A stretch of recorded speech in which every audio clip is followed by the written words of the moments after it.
तो बच्चों last time पे हमने पढ़ा था law of parallelogram of vector addition, जिसमें हमने पढ़ा था कि if two vectors are represented by two adjacent sides of a parallelogram, then their resultant vector will be represented by the diagonal passing through the intersection of the two sides.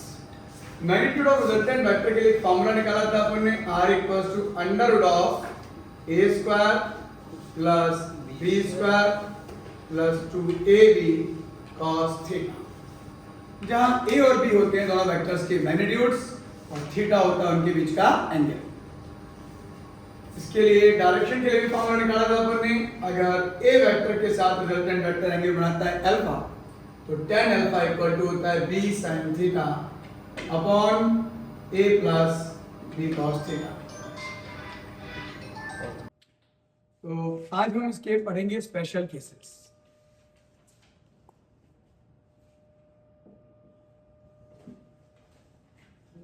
तो पहला special case ये है, if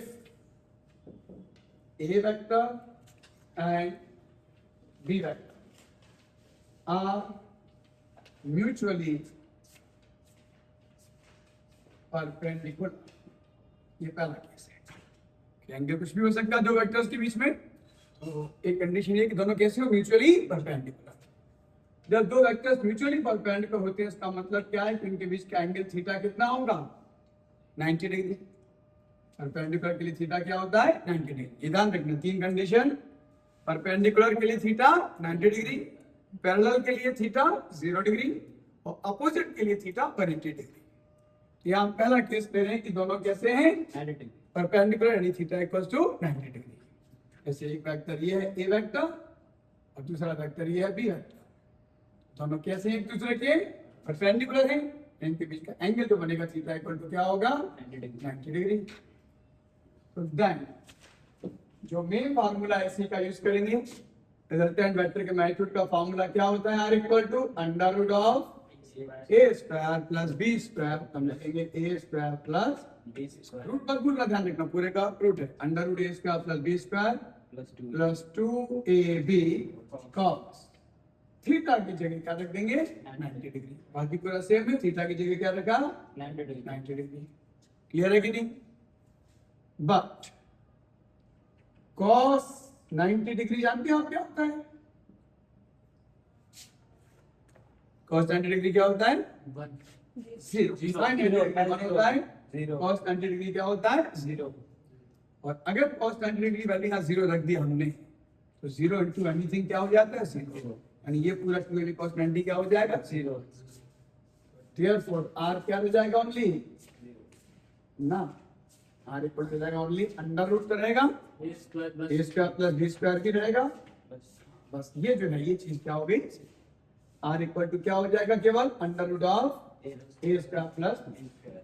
तो वैसे तो पूरा formula ही है रिजल्टेंट वेक्टर के मैग्नीट्यूड का, r equal to under root a square plus b square plus 2ab cos theta. लेकिन आ गया जो वेक्टर्स परपेंडिकुलर हैं, सब दिखे आपको केस, ये स्पेशल केस हो गया, तो पूरा फार्मूला लगाने की जरूरत ही नहीं है, सीधे ये फार्मूला लगाएंगे। परपेंडिकुलर देखो तो सीधे formula r equal to under root of a square plus b square. और डायरेक्शन निकालने के लिए अपने को ये फार्मूला है tan अल्फा, तो इसमें भी अपन वही यूज कर लेते हैं। And tan alpha equals to formula होता है b sin theta upon a plus b cos theta. जहां जहां भी थीटा है, थीटा की जगह क्या पुट कर दो, 90 डिग्री। तो ऊपर होगा b sin 90 डिग्री अपॉन नीचे होगा a plus b cos 90 degree. ठीक है, थीटा की जगह दोनों ऊपर नीचे क्या रख दिया, 90 डिग्री। अब आपको बता दें cos 90 डिग्री तो क्या होता है, 0, ये तो पता ही चल गया। और sin 90 डिग्री क्या होता है पता है, 1। sin 90 डिग्री 1 होता है। Is that clear? यहाँ पे अगर हम रखें तो ये हो जाएगा b इंटू साइन 90 डिग्री तो क्या हो गया, 1। b इंटू साइन 90 डिग्री क्या हो जाएगा, 1 upon a plus b into cos 90 degree क्या होता है, 0। यानी कि tan अल्फा इक्वल्स टू क्या हो जाएगा बेटा, b इंटू 1 तो b रहेगा, upon B into zero zero हो जाएगा, ए प्लस जीरो यानी ए, तो टेन अल्फा इक्वल्स टू क्या हो गया, बी अपॉन ए। ये फॉर्मूला आ गया एंगल के लिए, डायरेक्शन के लिए, ठीक है कि नहीं। इसी से अल्फा निकल जाए तो बढ़िया है, नहीं तो हमारे पास दूसरा ऑप्शन और है अल्फा निकालने का। टेन को इधर ले आओ, इधर आके हो जाएगा टेन इनवर्स बी अपॉन ए। ट्रायंगल होता किसके साथ है, आपको याद होगा डेरिवेशन में माना था एंगल ए वेक्टर के साथ, विद ए वेक्टर, ठीक है बेटा। तो देखो बच्चों, अब ये क्वेश्चन है, इसी को जो भी अपने स्पेशल केस पढ़ा उस पे बेस्ड। तो फार्मूला हमने जो पढ़ा था, क्या पढ़ा था, अगर दो वेक्टर्स परपेंडिकुलर हो तो रिजल्टेंट वेक्टर का मैग्नीट्यूड होता है r equal to under root A square plus B square and tan alpha equal to क्या होता है, b अपॉन ए। छोटा फार्मूला है। अब यहाँ जो दो वेक्टर्स, देखो क्वेश्चन को बड़ा ध्यान से, इनने कहा 5 newton and 12 newton forces are acting at a point perpendicular to each other. अब फोर्सेस भी क्या होते हैं, वेक्टर्स। तो दो वेक्टर्स हो गए 5 और 12, इनको ए और बी मान सकते हैं। तो ए इक्वल टू कितना है 5, बी इक्वल टू कितना है 12, और कैरी acting perpendicular to each other, दोनों एक दूसरे के क्या है, परपेंडिकुलर। ए परपेंडिकुलर टू, इतना भी समझ में आ रहा है। परपेंडिकुलर केस में आपको मैग्नीट्यूड और डायरेक्शन निकालनी है। तो मैग्नीट्यूड के लिए फॉर्मूला लगाते हैं, आर इक्वल टू क्या होता है, under root of A square plus B square. अगर परपेंडिकुलर नहीं कहते, एंगल थीटा देते, तो पूरा फॉर्मूला लगाते हैं, R equal to under root A square plus B square plus 2ab cos theta, जैसे कल किया था क्वेश्चन उसमें एंगल केवल था। यहाँ क्लियरली कह दिया परपेंडिकुलर टू ईच अदर, तो फिर सोचना ही नहीं है, फॉर्मूला छोटा वाला लग जाएगा, R equal to under root A square plus B square, that is equal to under root of A बोले तो 5, ए का स्क्वायर 5 का स्क्वायर प्लस बी बोले तो 12, बी का स्क्वायर मतलब 12। एटलीस्ट 16 तक तो स्क्वायर आप लोग याद कर, ठीक है ना, कैलकुलेशन की इजी के लिए। 5 का स्क्वायर तो सबको पता होगा 25, और 12 का होता है क्या 144। तो अगर इनको ऐड करें तो we will get under root of 169, और 169 किसका स्क्वायर है पता है, 13 का। रूट लेंगे तो क्या आ जाएगा 13, और दोनों फोर्स थे न्यूटन में थे, तो ये हम सब फाइनली लिखेंगे तो न्यूटन 13 न्यूटन।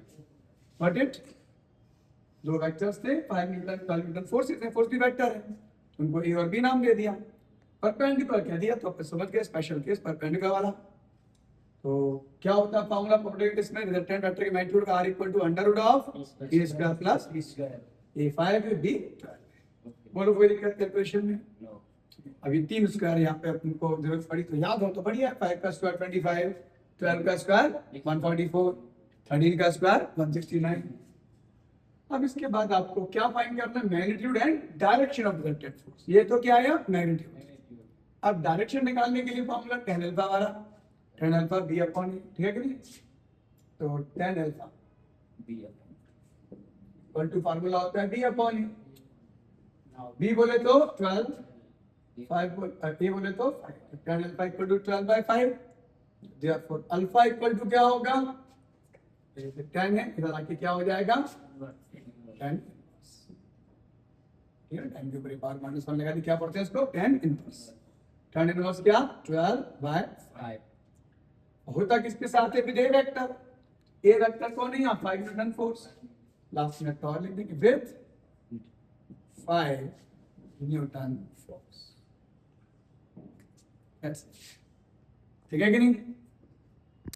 तो देखो बच्चों, अब ये हम पढ़ने जा रहे हैं दूसरा केस। अभी अपन ने पढ़ा था फर्स्ट केस, जब दोनों वेक्टर्स कैसे थे, परपेंडिकुलर टू ईच अदर।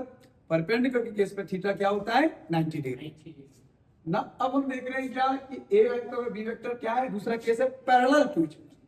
अच्छा, पैरेलल होने का मतलब, वेक्टर्स में पैरेलल होने का मतलब होता है सेम डायरेक्शन, ठीक है ना। देखने में ऐसे पैरेलल है, अगर एक वेक्टर ऐसा और एक वेक्टर ऐसा है तो ये पैरेलल नहीं कराएंगे, लाइन के साथ में दोनों पैरेलल हैं, बट डायरेक्शन अपोजिट है तो ये पैरेलल नहीं कह सकते। तो वेक्टर से पैरेलल होने का मतलब क्या है, दोनों की डायरेक्शन भी क्या हो, इन दैट केस थीटा क्या होता है फिर 0। यही केस है, if two vectors are parallel to each other, parallel बोले तो in same direction. Same direction. तो that is theta equal to क्या होगा 0 डिग्री। तो आप देखिए आर जो है रिजल्टेंट वेक्टर का मैग्नीट्यूड, इसका फॉर्मूला हम पढ़े हैं, आर इक्वल टू क्या होता है under root A square plus B square plus 2ab cos theta. बस थीटा की जगह क्या रख देंगे आप 0। ये हो जाएगा A square plus B square plus 2ab cos theta की जगह क्या आ जाएगा 0 डिग्री। ठीक है कि नहीं? अब cos 0 डिग्री क्या होता है? cos 90 डिग्री 0 होता है और cos 0 डिग्री क्या होता है? ठीक है ना, वैल्यूज आपको याद रखनी है। तो therefore r इक्वल्स टू हो जाएगा under root of A square plus B square plus 2ab into cos 0 degree की क्या जगह क्या आ जाएगा 1। अब 2ab में 1 का मल्टीप्लाई होगा तो 2ab ही रहेगा। ठीक है कि नहीं? तो ये फॉर्मूला बनता दिखता है r इक्वल टू क्या आ गया, ये under root of A square plus B square plus 2ab। Is that clear? Yes. ऐसा नहीं, सबसे पहले क्या किया, थीटा इक्वल टू 0 डिग्री रखा, cos 0 डिग्री क्या होता है 1, तो यहाँ पे cos 0 डिग्री 1 रख दिया, तो 2ab into 1 इतना लिटर आई, और 1 का मल्टीप्लाई किसे करते, 2 into 1 2, 3 into 1 3, तो 2ab into 1 2ab।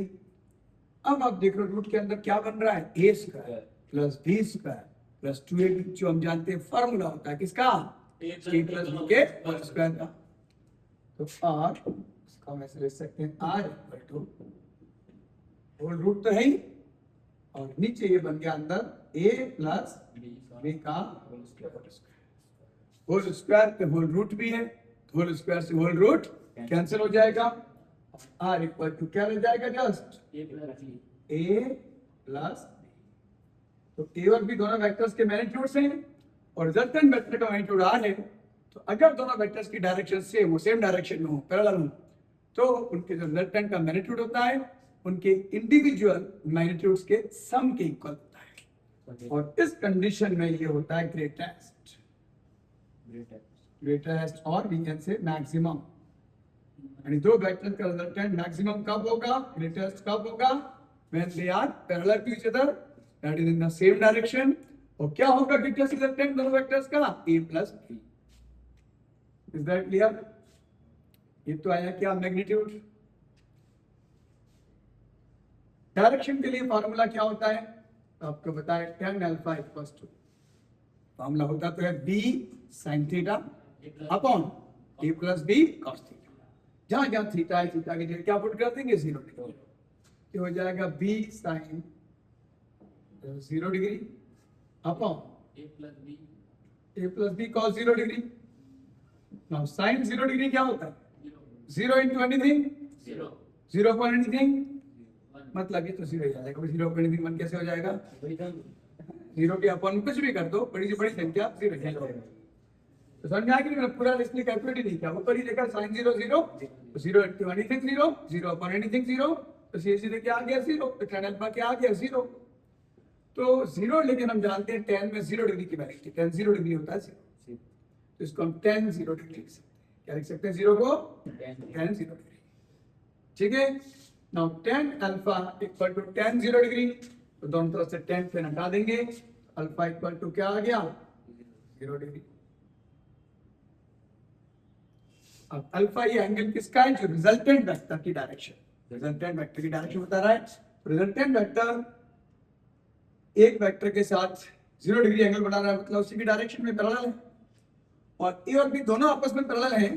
तो अगर आर ए के पैरेलल हो गया तो जाहिर सी बात है बी के भी पैरेलल होगा, यानी दोनों के पैरेलल हो जाएगा। इस केस में डायरेक्शन किसके पैरेलल होगी, किसी एक के नहीं, दोनों पैरेलल ऑलरेडी थे, रिजल्टेंट एक के पैरेलल हो गया तो दूसरे के भी पैरेलल हो जाएगा। तो इस केस में हम ये कह सकते हैं, in this case direction of resultant vector, direction of resultant vector will be parallel to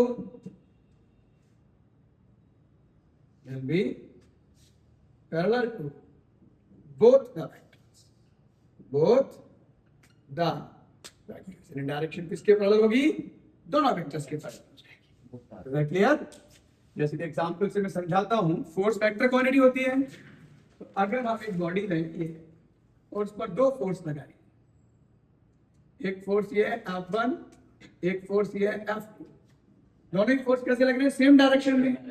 तो जो नेट फोर्स होगा बॉडी पे F, इनका सम के इक्वल होगा F1 प्लस F2, और इन दोनों की डायरेक्शन अगर टुवर्ड्स राइट है तो फोर्स जो नेट होगा उसकी डायरेक्शन में क्या होगी? टुवर्ड्स यानी parallel to both the vectors. ठीक है, चलिए बच्चों, अब अपन पढ़ रहे हैं तीसरा केस। दो केस हमने पढ़ लिए, या तो दो वेक्टर्स म्यूचुअली परपेंडिकुलर हो तो थीटा इक्वल टू 90 डिग्री, या पैरेलल टू ईच अदर यानी सेम डायरेक्शन में हो तो थीटा इक्वल टू 0 डिग्री। अब ये तीसरा और आखिरी केस है कि अगर दोनों वेक्टर्स कैसे हों? Opposite direction. अपोजिट डायरेक्शन मतलब एक इस साइड तो एक इस साइड, इनके बीच का एंगल जो बनेगा कितना बनेगा? 180 डिग्री। तो याद रखना, जब दो वेक्टर्स अपोजिट डायरेक्शन में हो तो इनके बीच का एंगल थीटा क्या होता है? 180 डिग्री। तो देन R इक्वल टू क्या होगा? तो फॉर्मूला हम जानते हैं, मैग्नीट्यूड ऑफ रिजल्टेंट वेक्टर का R इक्वल टू क्या होता है? Under root a square plus b square plus 2ab cos theta. Theta की जगह क्या आ जाएगा? 180 degree. Under root of a square plus b square plus 2ab cos 180 degree. Is that clear? याद होगा मैंने कल आपको cos 180 डिग्री की वैल्यू भी दिखाई थी। इनको वैल्यूज को तो जितना ज्यादा याद रखें उतना जरूरी है, not only for maths, physics में भी बहुत यूज होती है। तो cos 180 डिग्री, बायो वाले बच्चे ये कतई ना सोचें कि हमें कौन सा मैथ्स पढ़ना है, यार इसके बिना काम नहीं चलेगा। माइनस cos 180 डिग्री की वैल्यू क्या होती है बेटा? माइनस। sin 180 डिग्री तो 0 होता है, लेकिन cos 180 डिग्री क्या होता है? -1। तो यहां हम रखेंगे, therefore r इक्वल्स टू हो जाएगा under root of a square plus b square plus 2ab into cos 180 degree क्या आ जाएगा? -1। अब 2ab का 1 में मल्टीप्लाई करने से 2ab रहेगा, लेकिन प्लस माइनस का मल्टीप्लाई क्या हो जाएगा? -2ab। तो और r इक्वल्स टू हो जाएगा under root of a square plus b square minus 2 हो जाएगा कि नहीं? प्लस माइनस का माइनस में। और अगर यहां हम देखें r इक्वल टू ये क्या हो रहा है? ये फॉर्मूला किसका बन गया? a माइनस b का, इसका फॉर्मूला बन गया ये a माइनस b का होल स्क्वायर।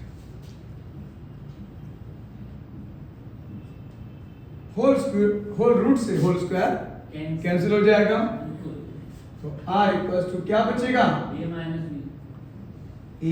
माइनस, वहां पे क्या आया था? r equal to a, same direction तो ऐड हो जाएंगे, लेकिन अगर अपोजिट डायरेक्शन ऐड नहीं होंगे, सब्ट्रैक्ट होंगे। अच्छा, ऐड में तो कोई फर्क नहीं पड़ता, चाहे बड़े में से छोटे में सब्ट्रैक्ट करो या छोटे में से बड़े को ऐड में चाहे किसी से किसी को जोड़ो, कोई भी पाले देखो, लेकिन इसमें फर्क पड़ जाता है क्योंकि ये r का मैग्नीट्यूड है रिजल्टेंट का, और मैग्नीट्यूड कभी नेगेटिव नहीं होता। तो अगर a बड़ा है b से तो r कैसा आएगा? पॉजिटिव। लेकिन अगर b बड़ा हो a से और हम करें a माइनस b, छोटे में से बड़े को मानेंगे माइनस आ जाएगा, तो अनर्थ हो जाएगा। तो इसलिए ये भी याद रखना कि a माइनस b कब? If a greater than b, और अगर उल्टा हो b बड़ा हो a से तो माइनस तो रहेगा, लेकिन फिर क्या करेंगे? बड़ा b है तो b में से a को माइनस करेंगे, मतलब बड़े में से छोटे को माइनस करना, मतलब जो बड़ा हो। तो ये कब? If b greater than a। तो कुल मिला के सेम डायरेक्शन में क्या हो गया? तो प्लस, अपोजिट डायरेक्शन में क्या हो गया? माइनस। Is that clear? और tan अल्फा के लिए अब बताते हैं आपको, ये समझ में आया कि नहीं आया? cos 180 डिग्री याद रखना क्या होता है? -1। और sin 180 डिग्री क्या होता है पता है? 0। सही इंफिनिटी होना चाहिए ना, नहीं 0। आया समझ में कि नहीं? नाउ tan अल्फा का फॉर्मूला मैंने क्या बताया था, b sin theta upon a plus b cos theta, b sin theta upon a plus b cos theta. तो इसके अंदर थीटा की जगह जहां जहां थीटा है क्या पुट कर दो 180 डिग्री, तो b sin 180 degree upon a plus b cos 180 degree. Any doubt? sin 180 degree मैंने आपको बताया क्या होता है, जीरो, तो zero into anything zero upon anything zero, direct zero लिख दूं, जीरो इसकी वैल्यू होती है tan 0 डिग्री की, तो tan alpha equal to tan 0 degree, तो देयरफॉर यहां से भी क्लियर यही हो रहा है कि अल्फा इक्वल टू 0 डिग्री। अब अल्फा 0 डिग्री वहां भी आया था, पिछले केस में भी यहां भी आया, वहां अल्फा 0 डिग्री आ गया था, मतलब रिजल्टेंट वेक्टर पैरेलल हो गया था, तो वहां पे दोनों ही एक दूसरे के पैरेलल थे, तो parallel to both the vectors कहा था, लेकिन यहां दोनों वेक्टर की डायरेक्शन कैसी है, अपोजिट, तो दोनों के पैरेलल तो नहीं हो सकता, तो किसी एक के पैरेलल होगा, तो किसके पैरेलल होगा, तो यहां पे डिपेंड करेगा कौन सा वेक्टर ग्रेटर है, बड़ा है, जो बड़ा वेक्टर हो ग्रेटर वेक्टर होगा पैरेलल उसके होगा। वो तो मैग्नीट्यूड दिया होगा ना, 5 दिया है 12 दिया है, कौन बड़ा है बताओ, सोचना पड़ेगा इसके लिए, हाँ, जो ग्रेटर वेक्टर होगा, ठीक है कि नहीं। तो in this case direction of resultant vector, in this case direction of resultant vector will be parallel to चाहो तो ब्रैकेट में along भी लिख सकते हैं, कि दो दो वेक्टर्स हैं, किसी एक के along होगी, किसी एक के पैरेलल होगी, तो किसके पैरेलल होगी, ग्रेटर वेक्टर, जो भी दोनों में से बड़ा। हाँ, एक इंपॉर्टेंट पॉइंट यहाँ पे ये और बता दूं कि यहाँ पर जो रिजल्टेंट वेक्टर आया r इक्वल टू या तो a माइनस बी या b माइनस a, तो जब प्लस हो गया था तो होता है ग्रेटेस्ट, ये माइनस हो गया तो ये क्या होगा, लीस्ट। ग्रेटेस्ट का मतलब होता है मैक्सिमम, लीस्ट का मतलब मिनिमम। तो अगर आपसे कभी ये भी पूछ दिया जाए कि किस कंडीशन में दो वेक्टर्स का रिजल्टेंट मैक्सिमम होता है, किस कंडीशन मिनिमम होता है, याद रखना मैक्सिमम कब होता है, when the two vectors are in same direction, और मिनिमम यानी लीस्ट कब होगा, when they are in opposite direction। एक एग्जांपल से भी क्लियर कर देता हूं मैं, जैसे भी पहले लिया था एक एग्जांपल, एक बॉडी थी, उसपे दो फोर्स लग रहे थे, वो दोनों फोर्स लगे थे सेम डायरेक्शन में। अब की बार मान लिया 12 न्यूटन का फोर्स लग रहा है इस साइड और 5 न्यूटन का फोर्स लग रहा है इस साइड, ठीक है कि नहीं। 12 Newton towards right, 5 Newton towards left. अब दोनों की डायरेक्शन कैसी है, opposite. Force is a vector quantity, कौन सा केस बन गया, थर्ड वाला, जब दो वेक्टर्स अपोजिट डायरेक्शन। तो ऐसे में नेट फोर्स जो लग रहा है कितना लगेगा, इस पे माइनस करके आएगा। माइनस हमेशा किस में से किसको करेंगे, बड़े में छोटे को। 12 में से 5 को माइनस किया, कितना आ गया, 7। तो नेट फोर्स जो लगेगा कितना लगेगा, 7 न्यूटन का। और डायरेक्शन क्या होगी, टुवर्ड्स राइट या टुवर्ड्स लेफ्ट, डायरेक्शन होगी ग्रेटर वेक्टर के अलोंग। ग्रेटर कौन सा है, 12 का है, टुवर्ड्स राइट। नेट फोर्स की डायरेक्शन क्या होगी, towards right. Is that clear. तो कब प्लस होता है, कब माइनस होता है, क्लियर हो गया। ये हमारे 3 special cases law of parallelogram के। लॉ ऑफ पैरेललोग्राम ने लास्ट टाइम पे पढ़ लिया था, डेरिवेशन भी कर लिया था उसका, एक न्यूमेरिकल भी कर लिया था हमने। आज हमने इसके तीनों स्पेशल केसेस क्लियर कर लिए। आज के लिए इतना ही।